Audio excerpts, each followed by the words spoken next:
κάποιος που έλεγε αν θέλεις να κερδίσεις κι ήρεμη η ζωή να ζήσεις, εις βάρος της πατρίδας σου να στοιχηματίσεις.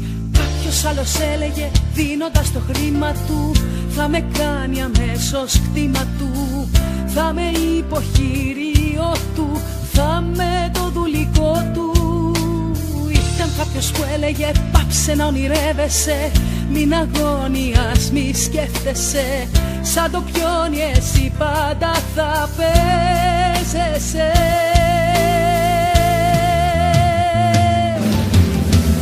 Μα εγώ ξέρω πως υπάρχουν άνθρωποι που αγαπούν πραγματικά αυτή τη γη, κι όταν σαν στρατιώτες θα παραταχτούμε, που εκεί άλλοι μονοπρόδοτες θα σας βρούμε.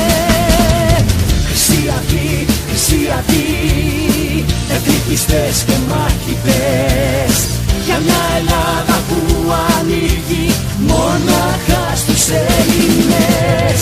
Χρυσή αυγή, χρυσή αυγή, θέλουν να φτιάξουν σε ένα κράτη, σ' αυτή τη γη που γέννησε Πλάτωνα και Σωκράτη.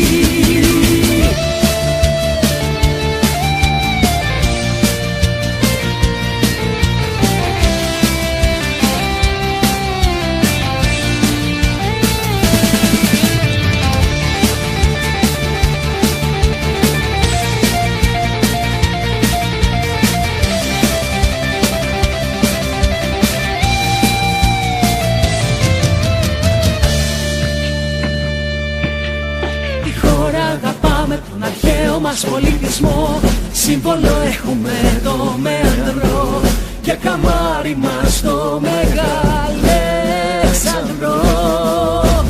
Δεν πουλάμε γη, δεν πουλάμε θάλασσες, για όσα τόλμησες και χάλασες, τώρα θα σας πνίξουν λαοθάλασσες. Χρυσή αυγή, χρυσή αυγή, εθνικιστές και μάχητες, για μια Ελλάδα που ανήκει μόναχα στους Έλληνες. Χρυσή αυγή, χρυσή αυγή, θέλουν να φτιάξουν σε ένα κράτη, σ' αυτή τη γη που γέννησε Πλάτωνα και Σωκράτη.